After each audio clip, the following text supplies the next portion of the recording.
if you are asked to run a race with your legs tied and your eyes covered? For worse, these restrictions don't apply to your rivals. And even worse, if you end up losing the race, you will see your very existence in danger. This is a Squid Games kind of vibe, isn't it? Well, for your information, Japan is running a similar race since the end of the Second World War against rivals like the Communist Party of China. In a world full of nations engaging in a no-hold-barring quest for power and influence, Japan has struggled to break the shackles of its pacifist constitution to stand up against Chinese belligerents. However, the most peaceful nation on this earth, Japan, is now preparing to fight a war with China at a blistering pace. A righteous war, which will bring an end to the CCP's belligerence once and for all.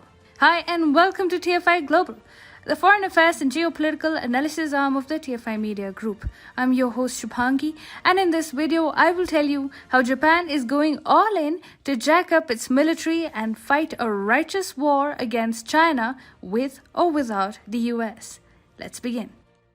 Is Japan preparing for a war? The most peaceful nation in the world today stands as a great bulwark against a truculent China. Mired in the provisions of Article 9 of the Pacifist Constitution, Japan has always counted on the USA's nuclear umbrella to fortify its territories.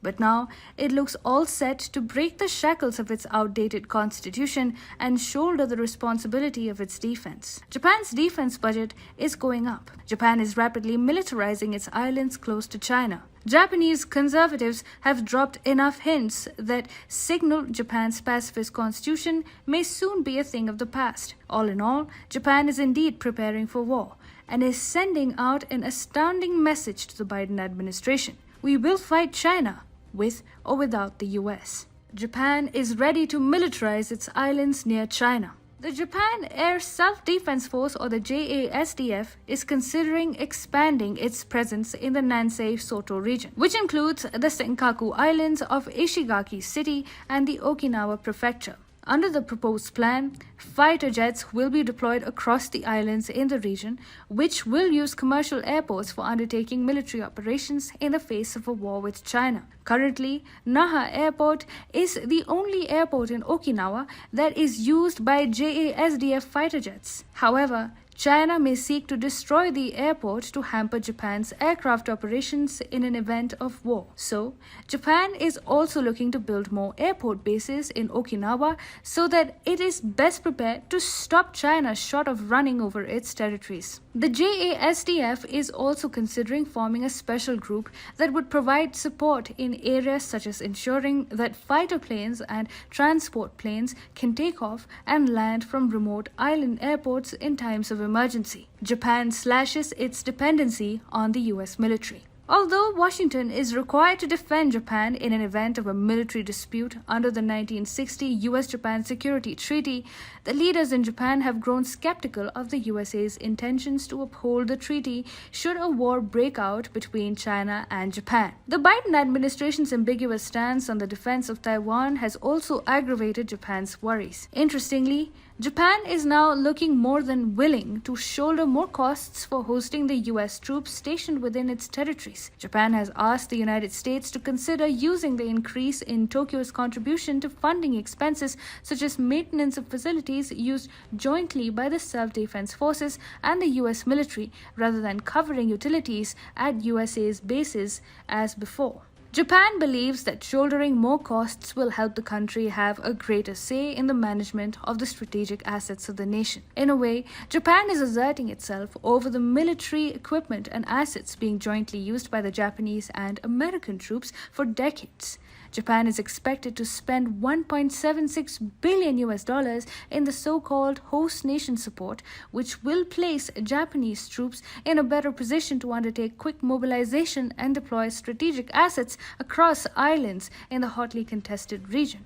Why is Japan taking the matter of its security in its own hands? Japan does not want to be caught off guard when it is left in the lurch by the US should Beijing wage an all-out war against Tokyo or Taiwan. China wants to usurp Japan's Senkaku Islands, which has raised red flags in Tokyo and Washington. China, under President Xi Jinping, has also made it a priority to materialize the Taiwan unification ambitions, an issue that Japan has linked to its national security. At this critical juncture, the Biden administration may seek to further complicate security dynamics for Japan by withdrawing a major chunk of its strategic assets and troops currently deployed in Japan's Okinawa prefecture. According to a report by Nikkei Asia, the US is keen to deploy its Indo-Pacific military presence far and wide rather than keep it concentrated at a handful of bases as it seeks to protect itself from China's advanced missile capabilities. This is especially bad news for countries like Japan, where the US has a large concentrated mass of troops. The dispersal program being executed by the Biden administration at permanent bases in locations such as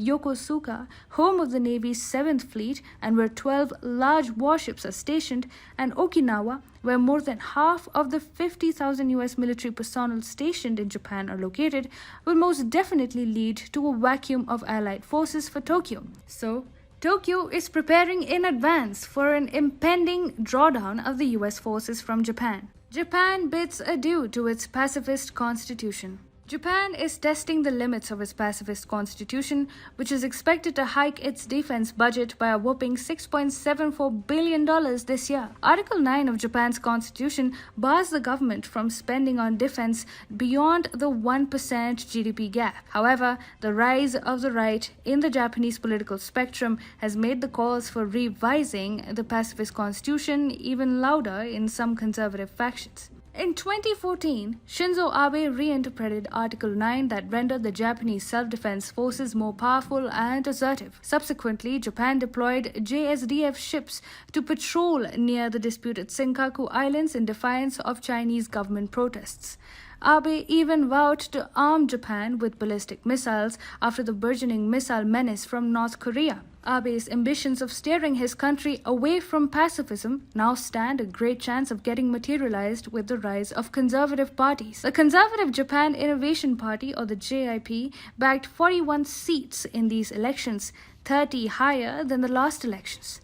The JIP is not only the staunchest military supporter in the parliament, but it may also stand with the LDP to revise the country's constitution. The ruling LDP, the JIP, and other conservative parties in the 465-seat lower house of the parliament now hold 345 seats, well up from their combined strength of 324 seats before the elections. That means now conservatives can easily revise the constitution with an unprecedented majority in the lower house, way above the needed support of 2/3 of lawmakers. Unlike the US, Japan lacks the comfort of not paying any heed to China's adventurism in its backyard. For Japan, China is an existential threat which can only be eradicated by acquiring means of destroying its enemies. To rival the burgeoning threat from Beijing, the samurais have returned to the fray, wearing their pride on their sleeve, with a resolution to bring an end to the communist tyranny once and for all.